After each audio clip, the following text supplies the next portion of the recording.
Ladies and gentlemen, thank you for tuning in to Jay Slay Made in the USA, where we explore truth, expose deception, and inspire courage. Guys, I'm really excited about today's guest. It is my grandfather, Fred McDonald, who I have called Pa, P-A, since I was a little boy, and then all the other little grandkids called him Pa as well. Funny how that works. I was the oldest grandchild, I believe. Yeah, I absolutely was.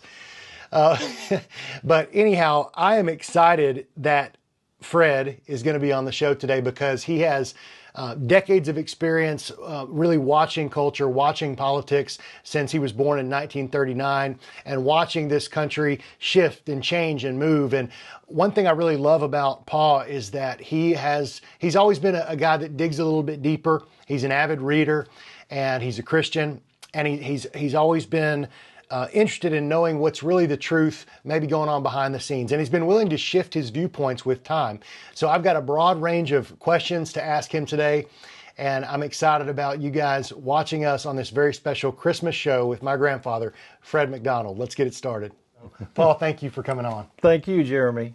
Of all the people that you could have had on your show who are much more famous or more well noted, you had your grandfather, and I thank you, and this is an honor to be here. Well, I'm pumped about having you, and you bring a lot of wisdom, and I know that the audience is going to gain a lot from the conversation. So let's set the stage here. Okay.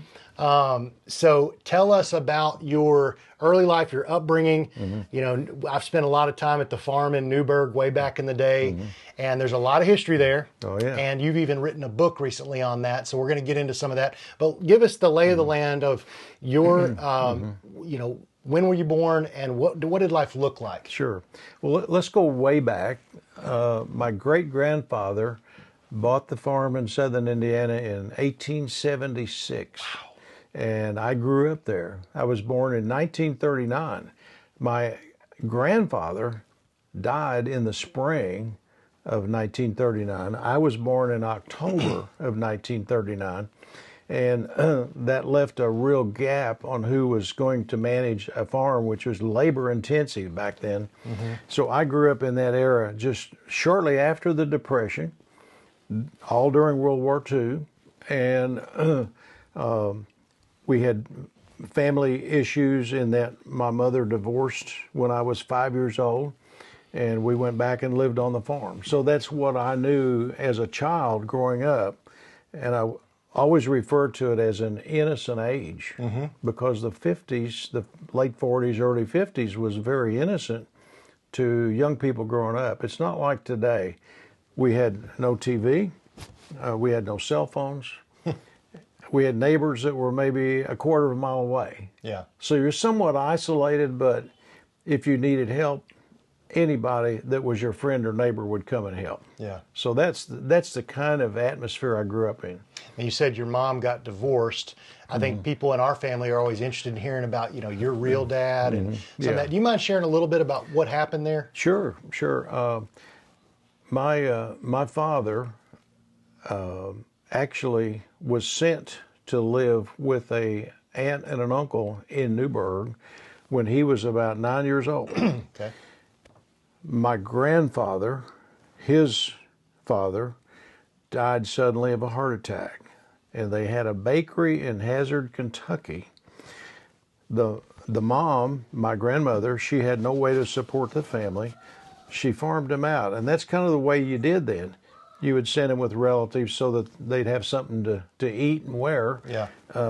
Uncle Charles was not a rich man, but he was average income, and she thought sending him to live with him and my Aunt Mary would be a thing to do. So he grew up in Newburgh, met my mother, who went to Newburgh School, and when they fell in love and got married, then he fell into some tragic ways because of some of the things that shadowed him and his background.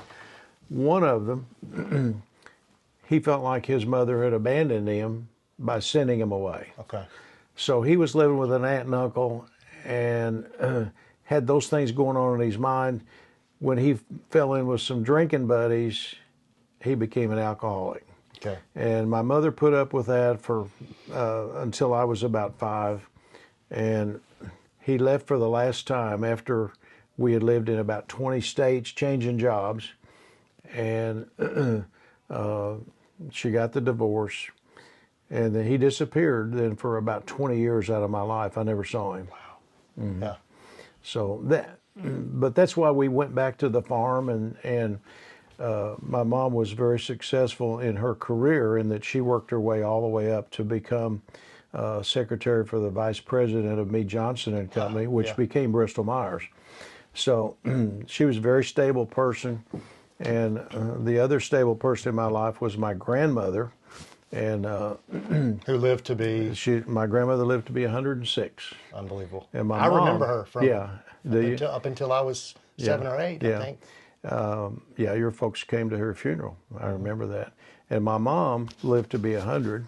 And that's why I wrote the book. Well, hold that book up before we go on, because we're going to include a link in the description to your book. So give it the title so they can.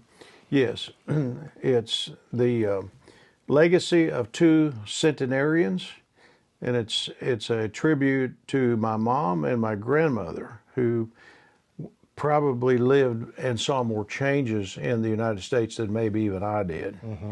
But the things that stand out in my mind as a kid, it was an innocent time in America. It was a fun time. When you live on a farm, you have the freedom to roam, and I had pets and animals and 4-H club and tractors, and I got involved in all of those things. And you were big into tinkering with engines and things like that, and that led to a lifelong love of cars, right? Yeah, I loved it, and I didn't realize at that time what it would mean to me later in life. But my stepdad, who came along when I was about 9 years old, taught me so many things about repairing and fixing mechanical things and repairing things on the farm, and I kind of carried that with me, and I really loved it. Yeah. Well, talk about as you got married, and you ended up having 4 daughters. Yeah. And you were in business as well. I was. Yeah. I went to a small town high school. We had 32 in my graduating class, so that's pretty small. The summer that I graduated, I went to work. There were no jobs. This was 1957. There's no jobs out there. And I went to work for Collier's Encyclopedia, selling encyclopedias, because that's the only thing I could find to get. Door to door, selling encyclopedia sets. I had a big fun for that era, made some decent money. And so towards the end of the summer, one of my friends that worked with me, he says, "Are you going to go to college?" And I said, "Well, I don't know. I really hadn't thought about it."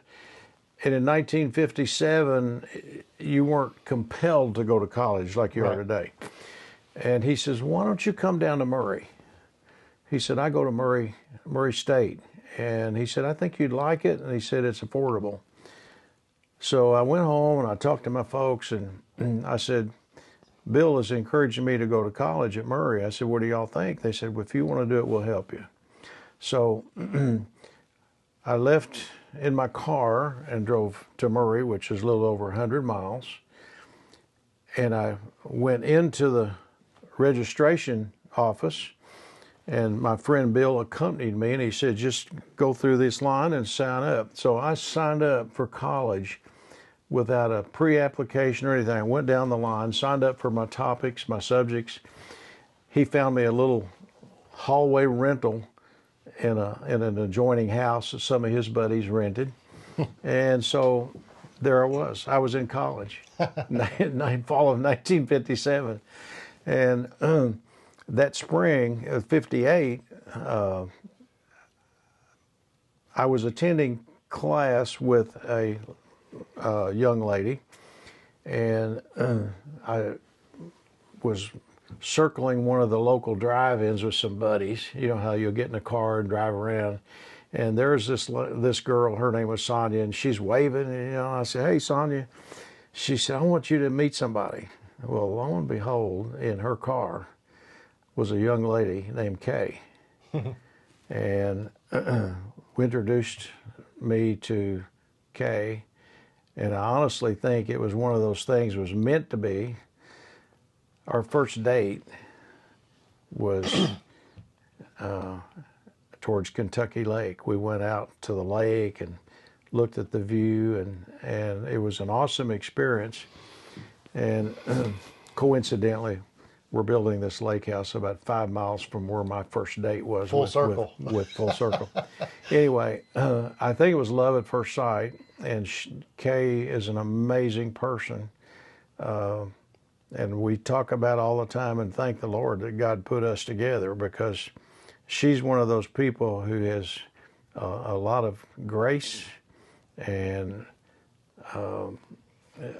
is a very faith-based person, and I think she instilled that in our girls and our family, and has kept me straight all these years. We know. So anyway, that's the beginning of what turned out to be the rest of our lives. Yeah. Well, that's, I opened the show and I said, you've provided stability. I don't know if I said to me or to the family. It's really been the family through that marriage and the strength of it. And I just don't think anybody in our family has ever doubted the strength of love that you guys have for one another and the way that strength has shown itself in our family. So we're all very appreciative of that.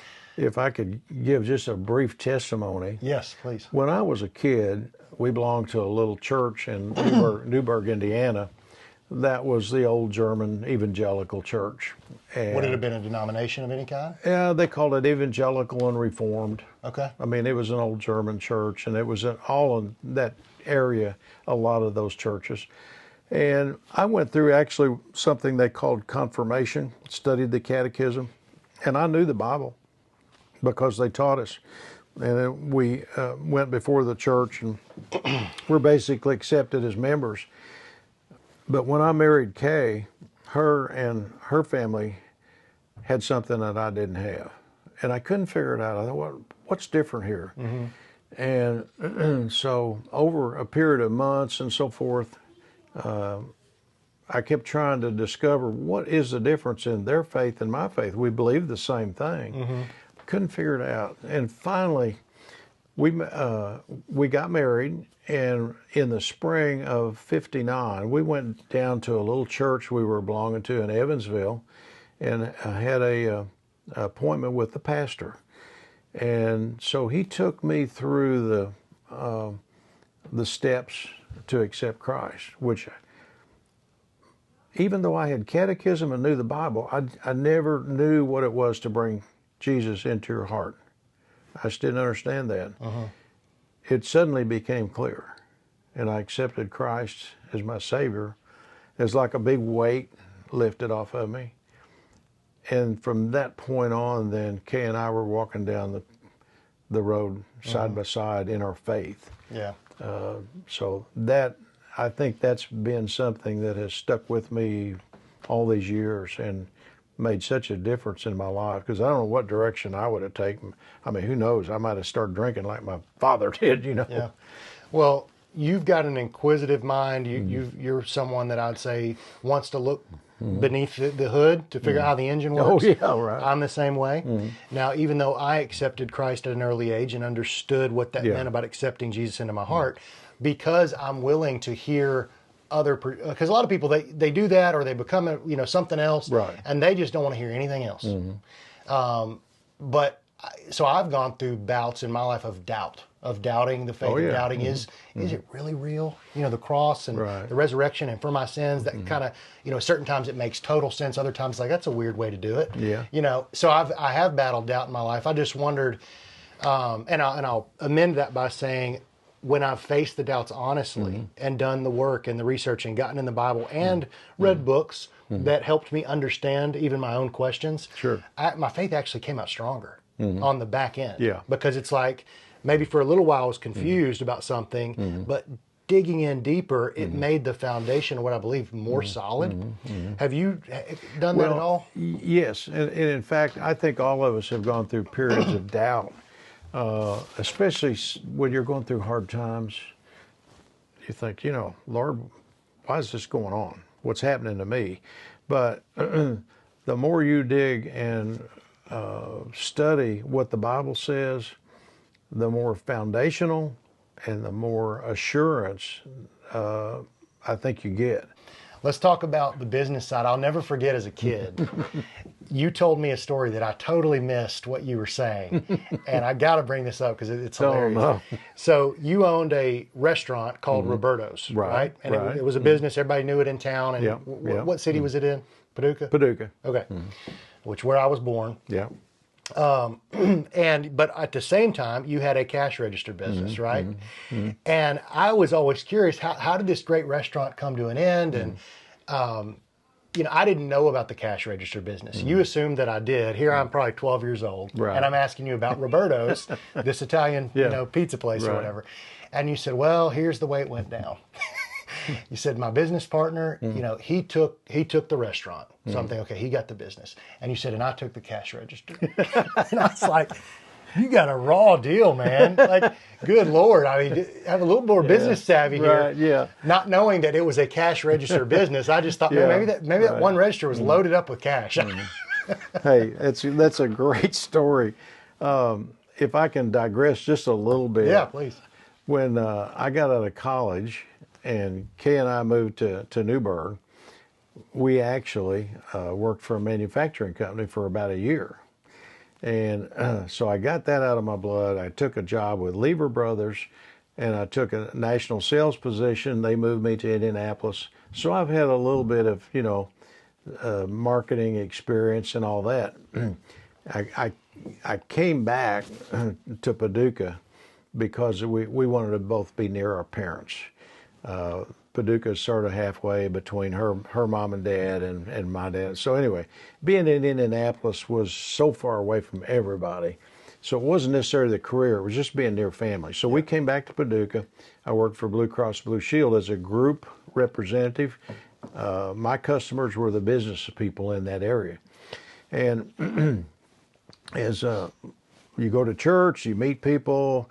I met a guy named Mr. Bob Holman. He had one little restaurant, and he was looking for a partner. He said, would you consider coming in the business with me? I'd like to grow it and expand it and so forth. And so we did. I became a partner in the restaurant business, and he had a great start. Bob had a good reputation for food service in that area. So we built a second store out on the other side of town. So then we had two Roberto's. Then the local TV guy, who was a manager, came to me and said, I would like to put one of these in Union City. How about if we build a Roberto's? So we made him a franchisee. So he built a Roberto's in Union City. Another friend came and said, I'd like to put one in Benton. So we had 4 Roberto's. Okay. And then we opened up a steakhouse in the middle of Paducah, which coincidentally was called the Red Heifer. Very coincidental. Wow. Yeah. The Red Heifer. With So we everything had a commissary, and we did all the central cooking and distribution from this commissary. And I told you all of that to give you a little bit of background about the cash registers. All right, so I had a little technical difficulty there, but we're back on. You were talking about the convention that you went to. We went to the National Restaurant Convention in Chicago. Some people had a booth that had the very latest thing in cash registers.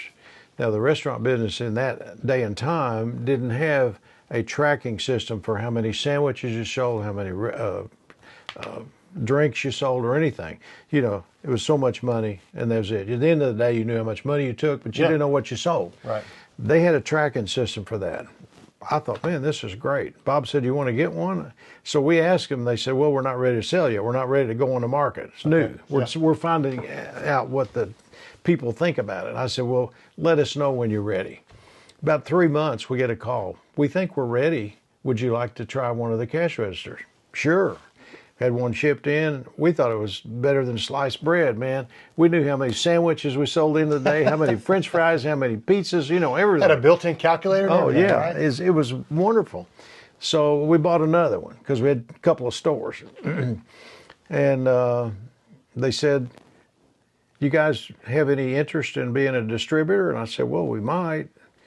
So I checked, Bob and I talked about it. He said, well, yeah, if you want to do it. He said, I don't much like to fool with stuff like that, but he said, if you want to give it a go, try it. I knew a man that sold copy machines. I asked my friend Ronnie, I said, Ronnie, would you like to sell cash registers? He said, yeah, I might like to do that. And of course, this was new. It was pioneering the initial electronic cash registers. And so we put that together. We started selling cash registers. Ronnie sold, 100 cash registers to different places in that area. And lo and behold, the very first Walmart that came into Paducah, the people in Bentonville sold that Walmart 12 cash registers. And who should fly in to Paducah Walmart? Sam Walton. Sam Walton came in on a helicopter. I got to meet Sam Walton. Wow. Yeah, we're installing cash registers. That mushroomed to the point where Bob got a couple of phone calls late at night. Somebody's cash register was broke down. Yeah. He didn't want to fool with it. He said, man, I'm done with it. He said, if you want that, he said, I'll take the restaurants and you take the cash registers. So we took the cash register business and I put it in 5 different places: Evansville, Louisville, Effingham, Illinois, Paducah, and Memphis. Yeah. So we had it spread out. Well, we had 20 people selling cash registers. So you didn't get completely screwed the way your grandson No, thought. so I didn't get completely screwed. Walked away with an old clunky cash register. But that gave us the opportunity to do some things that Kay and I would have never got to do. We won several trips. One was to England, another trip to Italy. Oh, wow. And those opportunities just don't come around. I ended up selling each one of the offices individually to different people. But at the point that we did that, it was a lot of fun. Yeah. Yeah, that's cool. What year were you born specifically? 39. 39. Yeah. Okay. So just to clear up, I'm 85. I've been saying 83. Well, I mean, after watching you do the Warrior program and crank out, I think it was 80 or 90 push-ups. Well, I was doing sets at 25, and I did 3 sets and maybe plus a little bit, so I could get up to 75 or 80 push-ups at one set. You're doing better than most men in their 40s and 50s. So congratulations on your amazing success. But your program was awesome, because I may pull it back out. Yeah. We may do it again. I mean, that program helped me lose weight. It made me feel more energetic.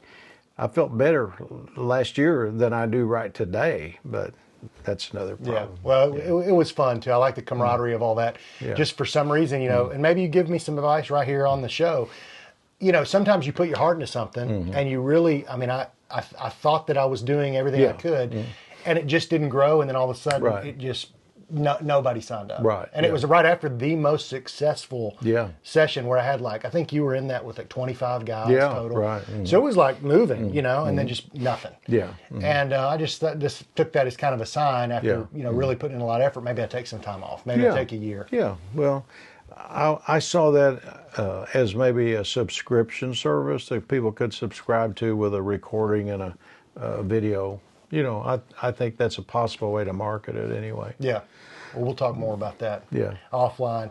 But through your life since 39, they say that technology is ever increasingly, I forget the word for it, but it's moving faster and faster and faster all the time. And we see that with computers and everything.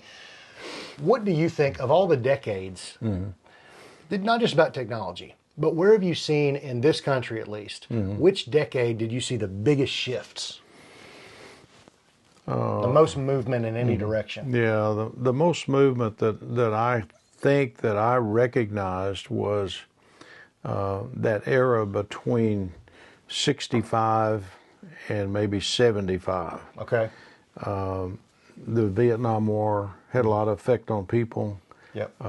Some people peeled away and wanted to go to Canada because they didn't agree with the war. There was a lot of pressure on people to take sides. Yeah. And sounds like today. And and the TV then changed from more of your innocent programs, like some of my favorites are Andy Griffith and Gunsmoke and all of them. Changed from that to more serious topics and begin to introduce things that you don't want to show your children. And I think that's where the country really shifted. The moral shift. The moral shift. Right. Yeah. Let me ask, there's a dichotomy here, though, and Yeah. I know you know about this. So, yes, on a moral level, there is no doubt that Right. it has gone in a negative, darker direction, right, with Yeah. media and those things. However, at the same time, back then, and let's even go back to the 40s, where most TV programming might have seemed completely innocent. When it came to major international news stories, you just trusted what you were told. And there was really only one or two, maybe three channels that were all kind of behind the scenes coordinating on here's what the story's going to be. And you couldn't really go out and do your own research. No. So, and I know you as well as anyone know that there's a lot of deception at those upper levels where they're not exactly Christians the way that their Andy Griffith program might lead you to believe. I'm talking about network executives back in the 40s, 50s, 60s. Yeah. So, you know, moral darkening, no doubt, in terms of entertainment, what you turn on. However, at the same time, probably a lot of deception back then too on what we believe about a lot of things. So how do you weigh that out? I may not have asked the question very well. Well, let me give you this take on it. Being more of an innocent era, we trusted those who ran the programming a little bit more. We didn't think they had nefarious reasons for presenting a program. And because the good guys always wore white hats, you know, that was just kind of the morals that went along with things. You didn't tend to question it too much, and they didn't present such a negative picture as they do today.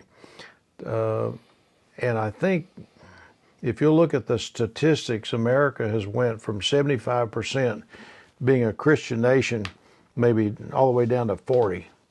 And that's just people who claim it. It's not people who practice it, but we're saying people. Claim. Right. So that shift has caused things to really be skewed. And if you're a moral, faith-based person and you try to live that life, it's really discouraging to see what has went on the last 10 or 15 years. Yeah, there's no doubt about that. What's one thing I've admired about you, though, is a lot of people, especially on the right wing, on the conservative side, they get their established figures that they trust in the news or media or whatever, and they're closer, I think, to the truth than somebody that's on the left. That's my opinion.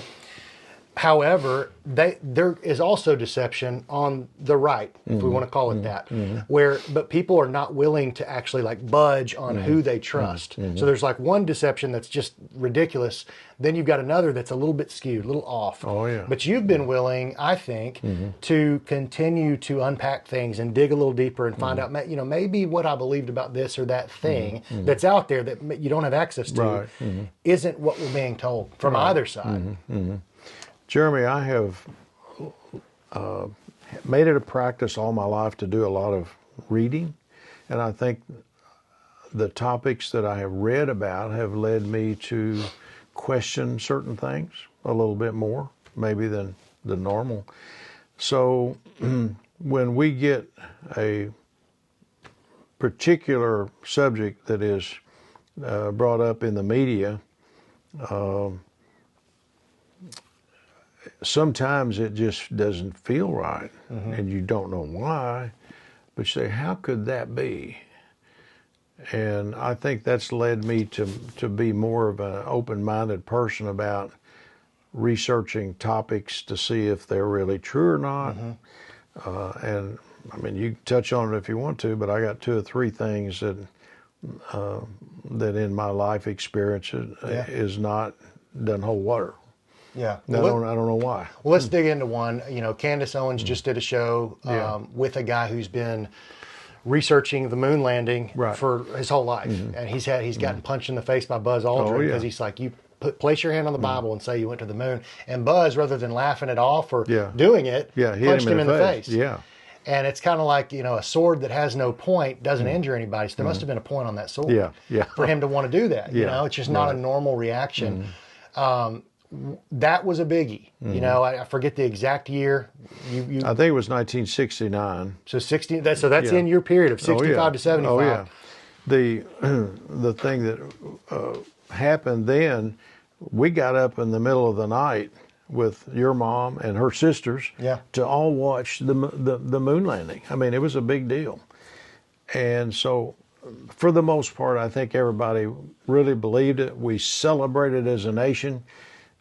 And part of the reasoning that I think that was pushed so hard, Russia had just put a Sputnik in the air. We're in a race. So we're in a race, and I think our leaders wanted to prove that we were bigger, better, and so forth. And so they put a man on the moon. But when I say but, from probably the first or second year after that happened, there was always somebody that popped up and said, you know, that was really a film. It wasn't real. Yeah. And I've heard that from almost the first year. Never had any real positive information until recently when Candace Owens interviewed a person who pointed out the discrepancies. And showed a lot of film. Yeah, and showed a lot of film. Showed Buzz Aldrin hitting this guy. Yeah. So. And I'll play a clip of that just to back up what you're saying. Okay. When we're doing some editing.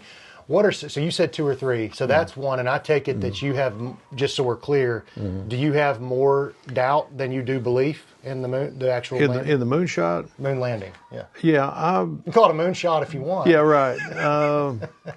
I think I lean 75% towards it really not being real. But done for the motive of getting the American people. Exactly. To getting the American people hyped up.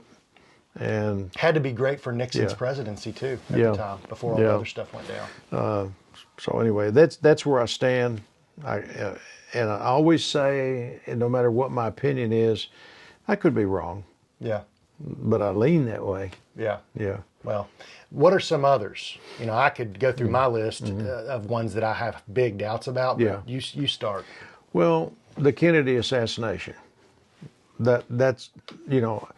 I was in the Marriott Hotel in Indianapolis having a meeting with Lever Brothers. The waiter comes in and he says, Kennedy just got shot. And so everybody is just, oh man, this is terrible. We disband the meeting, we all go home, and we watch television for 3 days about what happened in Dallas and how Kennedy got shot and all that. I saw it live on the camera when Jack Ruby came in and shot Oswald in that police station. You watched that live? I watched that live. Oh my gosh. So the thing that always kind of was a question in my mind is, that looks so much like a setup. You know, they grabbed Oswald, immediately accused him of doing it, which he could have been a shooter. Didn't they also tie him to Russia and communism? Yeah. That was kind of the typical thing. Make him a patsy. He's got to be a communist. Yeah. But I thought, man, this is a coincidence for them to let Jack Ruby come in and shoot him. So that never did sit right. So down through the years, they would never actually, you know, they had the Warren Commission that investigated all that, and they came up with this single shooter idea. But then how come all these other people saw a shot being fired from the grassy knoll? How come other people saw this or saw that? There's films that doesn't exactly jive, and the worst thing that doesn't jive with any of it is when the bullet hit Kennedy's head, you know, Oswald was behind him. Yeah. Why did his head go back? Yeah, magic bullet. Never did set well. So yeah, and he was shot in other places too. The forensics was shot here and here. Yeah. So anyway, that was one of the things that was always a doubt in my mind. And then the other big one, 9/11. I still cannot accept the fact that a plane made a building collapse as if it were in a demolition status. Just a free fall. Yeah. It didn't tip over. It didn't go. No. It was just. So both buildings just went like that. Yeah. The plane didn't hit Building 7. Why did it go down like that? You know how big Building 7 is? It's big. It's taller than our Batman building in Nashville. Yeah. It's like, I think the Batman building's 33 stories, something like that. And then when you read that some of the records of the the missing money from the Pentagon was in that Building 7, everything begins to look a little fishy. Yeah. So, And there's big names. I mean, Catherine Austin Yeah, Fitz, who right. worked with the Yeah, Bush senior administration, she's right. been on my show. She said, Jeremy, it's absolutely was an inside job. Yeah, And she will go as far Yeah. to say secret services of various countries, not just Yeah. America, but not Al Qaeda. She's not pointing to Right. that. So anyway, and then the other biggie was the guy that had only bought the building 3 or 4 months earlier. Larry Silverstein. Yeah. He goes to the office every single day, but he doesn't go in that day. He had Figure a that out. dermatology appointment. And then he got the biggest payout, Yeah. insurance payout of all Yeah. time, $5 billion. Big money. So anyway, those are say Kennedy assassination, 9/11, and even when they killed what was the guy's name in he was involved in the Arabic deal. His name escapes me now. What- Bin Laden. Yeah. Bin Laden. Even they killed Bin Laden. You know, why would they dispose of the body over the ocean? Yeah. Yeah, it doesn't make any sense. So anyway, That and also all of the evidence. I mean, I've had Robert O'Neill, who supposedly That's who right. claims he You took the did. shot, Yeah, right? right. Of Bin Laden. Now, I think he was disproven in a big way on the show. Even Rob O'Neill admitted, he's like, I don't know why that all the pictures we took, all the forensic evidence, the blood samples, he's like, it's all been given over to the CIA, and it's not public, like the public can't, because there's lots of people that doubt that it was even Bin Laden that was shot Yeah. that night. Okay, regardless of who took the shot. Yeah. The bigger question is, was Bin Laden there? Yeah. And for the CIA to just take all the evidence and not show the American people, Yeah. that's, to me, that's always a huge red flag. Yeah. When you can't just be transparent Right. with your own people. Yeah. So with all of that, I mean, we've listed 4 big things that you have either serious doubts about or complete doubts about. right. That has hurt my patriotism to a degree because I want to believe that I live in a somewhat honest country. Yeah. Now I don't in terms of the high level stuff. Yeah. Okay. How do you, and really what it's done is it's part of the reason I did the Warrior program is as I was learning more, I was like, man, this is not what I thought. I want to focus on my mind, my body, my soul, my family. Yeah. And so like Little League coaching and stuff at the home has become way more, I mean, it's always been a big deal. Exactly. But it's kind of like, that's my focus because this elite level stuff, I mean, the question in all of that is, has it hurt your patriotism? Because I know you're a man that loves your country. Yeah, right. Yeah. You know, when I went to school as a kid, you were taught how the country was formed. You were taught the Constitution, the Bill of Rights. I don't know if they teach that now, but I sort of doubt it. Well, it's in the book somewhere. But yeah, but they're taught a lot more social justice type stuff than they are, you know, things about the background of the country and how it was formed and the people that fought and died to make America what it is. So I grew up being very patriotic, and that was the way you were. Anybody that wasn't patriotic, you kind of question them. Well, yeah. So let me address that, how it is now. Do I think that the bulk of American people are patriotic? Yes, I do. And here's an example. A friend of ours, Mark Golzinski, who his mom and dad bought the printing business when I sold that. He went over to Iraq for his second term, and he was in Fallujah, and a sniper got him. Okay. He was killed. It's a tragic thing. They brought him back, and they had a funeral for him down here south of Columbia, a little small town where they grew up. Jeremy, from the church to the cemetery was about 4 miles. When we left the church with the funeral procession, there was 4 miles of people standing along the road with American flags. That's the heartbeat of America. It's not those guys in Washington who are trying to be selfish and manage the world like they want to do it. Those are the people that are patriotic. That's the heartbeat of America. That's why I think America at its heart is patriotic, is loyal to the country. They just want to see the corruption cleaned up, like I do. Yeah. That's where it's been a bit disheartening, and I don't mean to beat on negative drum here, but you got to have people in charge that are willing to be honest. Yes. And willing to disclose those things. That's right. Like JFK and others. Yeah. That's why so many people, there's a lot of people out there that would watch my show and be like, why do you care if Donald Trump releases the JFK files or 9/11 files? Right. It's 20 years ago or 80 years or 70 years ago. I think it matters in a big way because it's like the foundations of what we're working off of going forward. If there's major cracks or deceptions in those foundations, that's going to show itself. And it also proves to the elite that they can continue to get away with stuff like that. Yeah. Well, I hope we're in the process of changing that.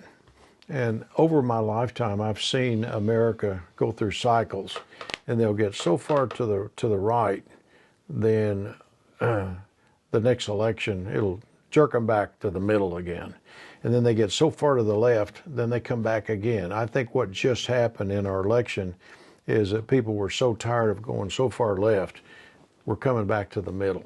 Now we may not do everything like we'd like for them to do, but let's say they cure half of the corruption problems. I think they'll go after them, and I hope they do. But who would you go if you were president for a day? Yeah. What's the first thing that you would do? Now, in terms of corruption or in terms of helping the country? Well, you were talking about corruption. Yeah. So what would you do first? Well, I think I would investigate to the nth degree the people who have been calling the shots. Number one, the Department of Justice. They have only went after and prosecuted people on the right. You don't see anybody on the left that they went after.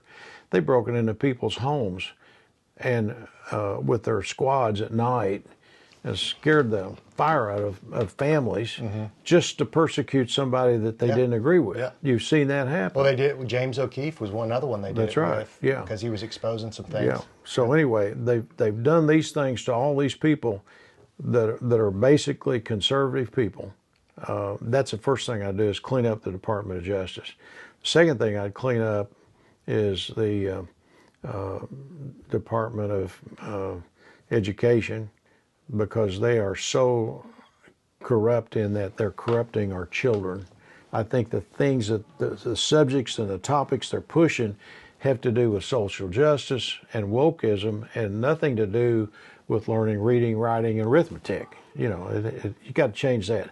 And the third thing, I think, is our medical system at the top, the Food and Drug Administration, and the other three-letter agency that manages pharmaceuticals and all that.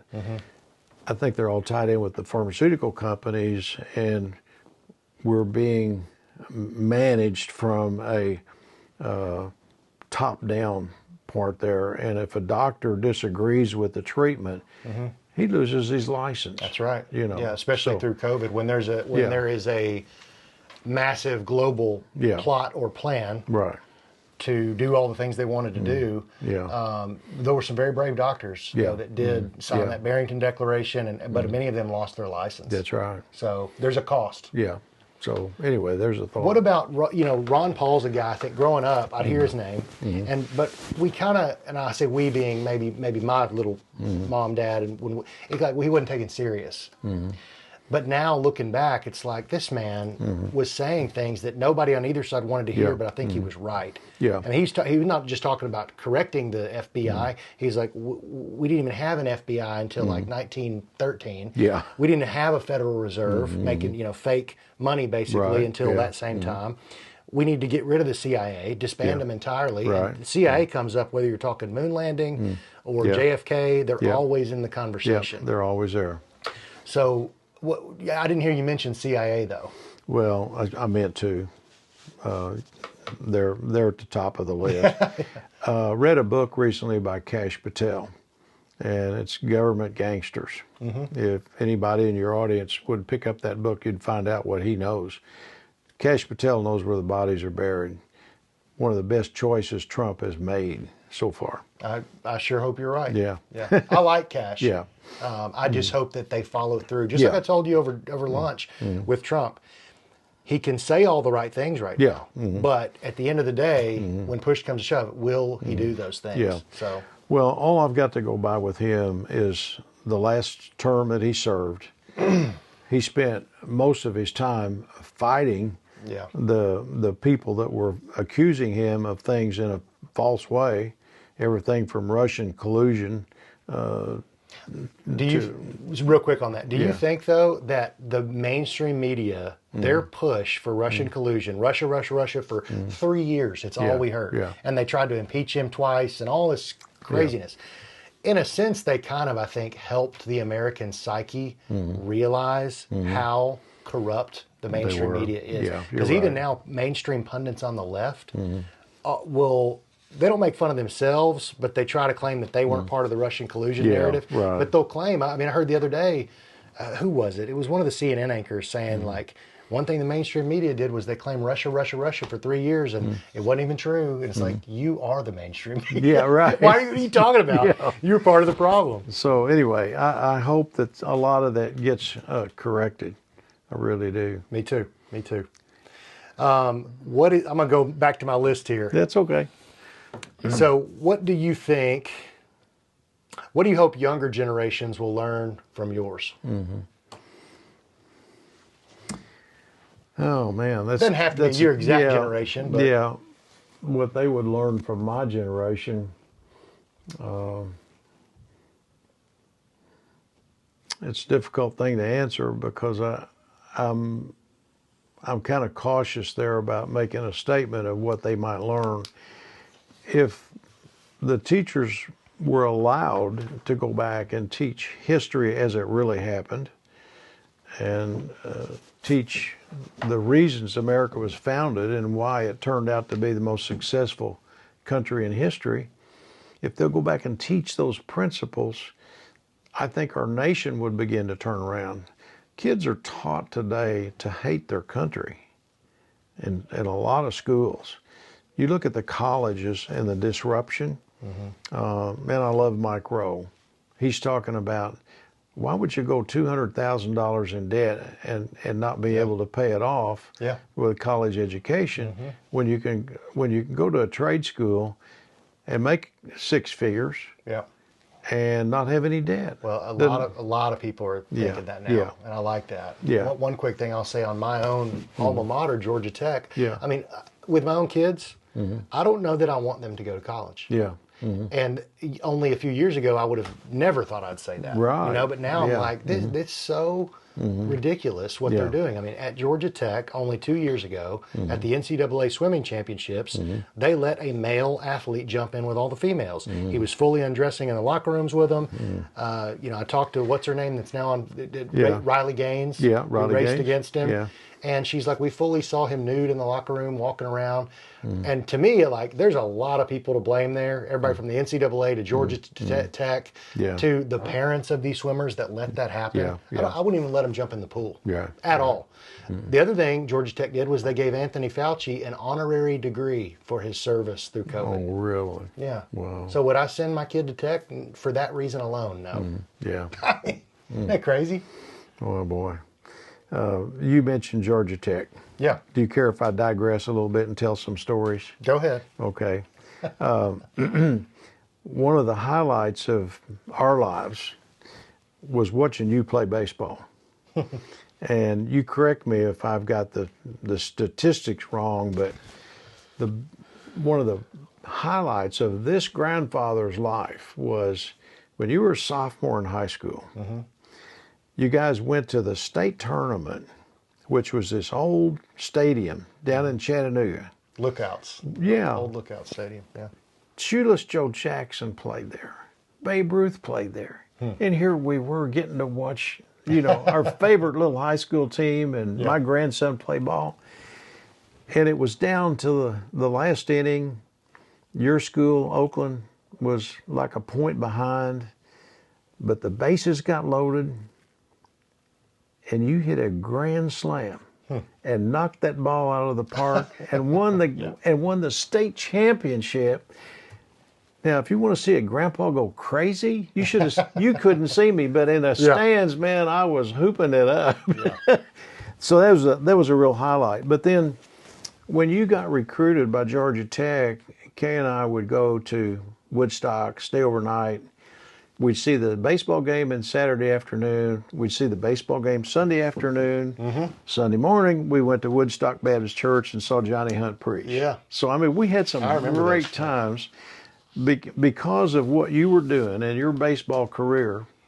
And then you got recruited by the Phillies. Yeah, I want to say Pennsylvania Phillies. And we got to see a few of those ball games. You know, we flew a couple places to see them, but that whole era, I think, was really neat for us. I mean, and I had to bring that up because you don't talk about your baseball career, but I had to say that. Yeah, you know, and that's a nice example of kind of the dichotomy of, you know, back when I was playing ball from high school through pro ball, right? All the stuff we're talking about now, corruption, wasn't even on the map for me. No, and it really wasn't on people's minds. It wasn't. It's what has happened, especially through COVID. When people kind of like woke up, like, oh, we're being lied to across institutional levels. Exactly. So on the one hand, here I am as an Georgia Tech alma mater guy. Saying very negative things about Tech. On the other hand, I've got really great memories of things that happened there. And I don't want to lose that. No. So that's that thing of like, I'm patriotic, I love my country, but what's my country doing? You know, are we even the good guys in these wars, you know? Well, it's like one person said, you know, I used to be a Democrat, and I literally was a Democrat. I signed up in, you know, Paducah, Kentucky. I was a registered Democrat. And then they ran George McGovern, who was a socialist, and I studied up a little bit on him, and I thought, man, I can't accept this. And I changed parties. So that's what I'm telling you. You were always willing to look deeper and adjust. The old saying is, you know, I didn't leave my party left me. Yeah. And that's what happened. Now, speaking of Democrats in the South, now Kentucky's a little bit, a little border state. Yeah. You know, the old line is that there was an entire party switch that sort of happened. Yeah. Were the old school South Democrats, in your opinion, more of the actual racist group? I don't know. I wasn't exposed to that side of it too much. Yeah. Because I know you don't have a racist bone in your body. There was an old governor in Kentucky called Happy Chandler, you know, and he. I like him already. Yeah. Happy Chandler. But I mean, he was a good politician, but there was some corruption going on there too. Yeah. But I think that. Being raised where I was, and that the era I was, I saw the movement of the black people marching, you know, the Martin Luther King era, and I saw that, and that was 1955. The first black student came into our little high school, and I think maybe he had a couple of relatives that came, maybe 2 or 3 students out of, you know, 200 were black, and we all came to the conclusion. When I say we all, most of us say, man, I really like them. They're neat people. Yeah. You know, he can be my buddy. Because they were just neat people. So we didn't have that racial stuff built up in our minds. Now, Deep South, maybe there was some of that going on. You think a lot of that, though, was also played up in a big way? Yeah. I really do, too. Yeah, I do, too. I mean, what is it Martin Luther King said? It's not the color of your skin, but it's the degree of your character. Content of your character. Yeah. So, and I've always believed that. We encounter friends today that are of all colors, and some of them are dear friends. It doesn't matter to me what color they are. I love them for who they are and not Yeah. what they are. Well, speaking of your care for others, your love for other people, you know, Yeah. you've done a lot of service work. There was, the name slipping my mind, but not the fortress. Yeah, The we had a building that we called the Fortress. Oh, okay. That it was a offshoot of our church, and we ministered to the inner city kids. Yep. And we'd go around with our little vans and buses and pick up 60, 70 kids every Tuesday night, give them Bible stories. I was the cook, Yeah. and I'd cook a meal for 60 or 70 kids, which was fun. And the city tore down what we called the projects and moved everybody. So that kind of disbanded our effort there to reach those families. But the church that I belonged to continued to try to minister to them, but they got so scattered it wasn't Sure. an organized ministry. Well, the reason I brought it up was you got a history of giving of your time and efforts to help those in need. And right now, you're working with the Bethesda House, Right. Bethesda Ministries, Bethesda House. Right. Let's take a minute to explain that. Okay. And I want to, and when you bring up the painting, we're going to put that on the screen. Oh, great, Okay? great. And we also want people to know that it is for sale. Okay. Correct? Yes, we do. Okay. Yeah, we want to sell this thing to support the Okay. ministry. So please, I'll give you a little history on the Bethesda House. We have, I guess, been a fan of a lady named Tammy Bowen for 10 years. She helped in our Fortress ministry, and she taught teenagers and so forth. So we've loved Tammy, and she's very educated about serving others, but particularly in rehabilitation. Yeah. And Tammy lost her husband to drug overabuse in around 2000. Yep. So that touched her heart to minister to those people. So Tammy served as a director for a ministry that just fed the homeless. And we helped her a little bit and followed her. But she told us a couple of years back that she had it on her heart to really go another step. She said, we can feed them, but then we put them back on the street and nobody's helping them go that extra mile to get over what their problems are. And so she started a new ministry and asked us to join and help, and it's called Bethesda House Ministries. And Bethesda House actually provides housing and training. And we have about 3 training programs that they go through. They're required to get a job and to work, but we take them from that step where they have been through rehab, or they've gotten out of prison, or maybe they've got off the street. Maybe the rescue people who rescue the people who've been trafficked, maybe they send us. And so it's not all just drug abusers. No. It's also people who have been victims of Yeah, things. they've been victims. Right. They need a place to go. And so we opened our first house last year, and that grew to a changing of our location to a bigger place so we can accommodate 10 ladies. Then we kept getting calls from the court system, from Rutherford County Rehab, and different places. They were sending us people and we couldn't accommodate them. So more recently we've been able to obtain 2 more houses. So we have 2 houses for women and 1 house for men. And we put them through the program, they get jobs, they go through the training, and our prayer and hope is that at the end of a year, they can move out on their own. They're over the drug thing, and they've committed their lives to Jesus. We baptized 2 people last week. That's amazing. Yeah, I mean, it's only through Christ that they can be healed in that way. So this ministry, and I've got a brochure here. I don't know if you can show it or not. But Well, I want to say I'm going to put the links to Bethesda House in the description so people Right. can click here and they can find out everything Okay. on the website. So we still feed the homeless once a week, but we have our 3 homes, and it just keeps everybody really hopping to keep up with it.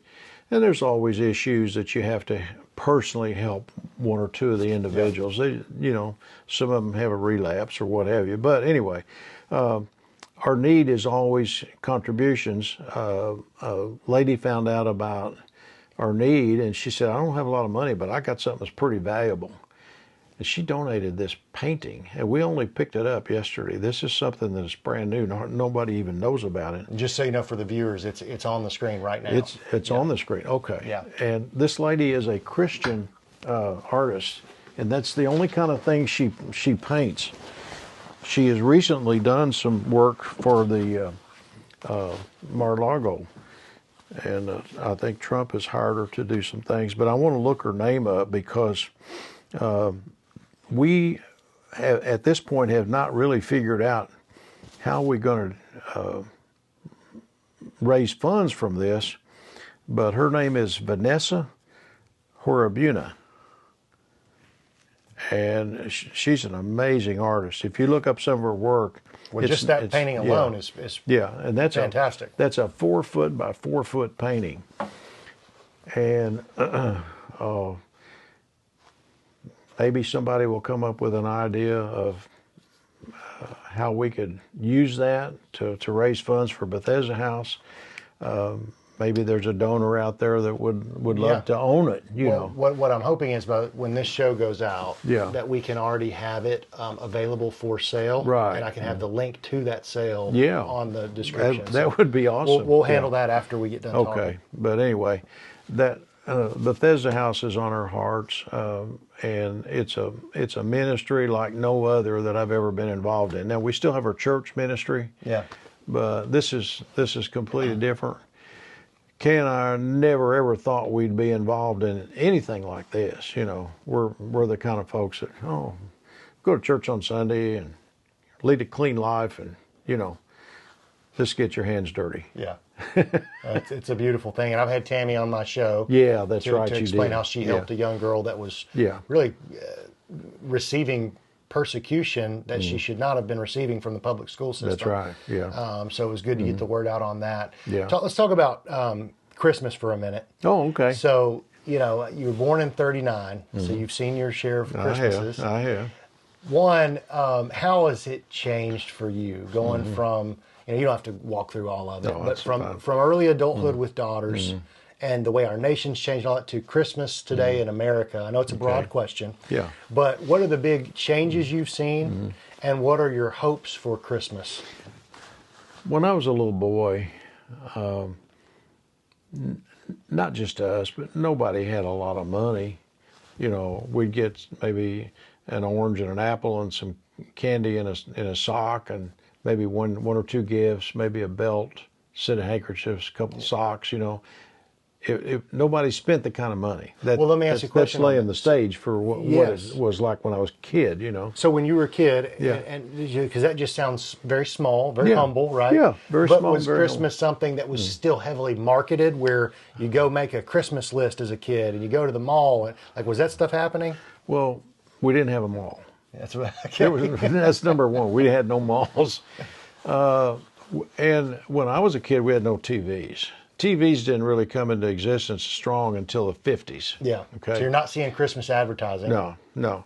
You'd hear it on the radio. You heard a lot of Christmas songs. Your church put on Christmas programs, and all of that was awesome. And you'd see decorations in the towns and all that. But Christmas was not celebrated in a marketing sense. It was more of a worship experience. So it was more church driven. Church driven. You went to church, and the focus was all on Jesus' birth and why he came.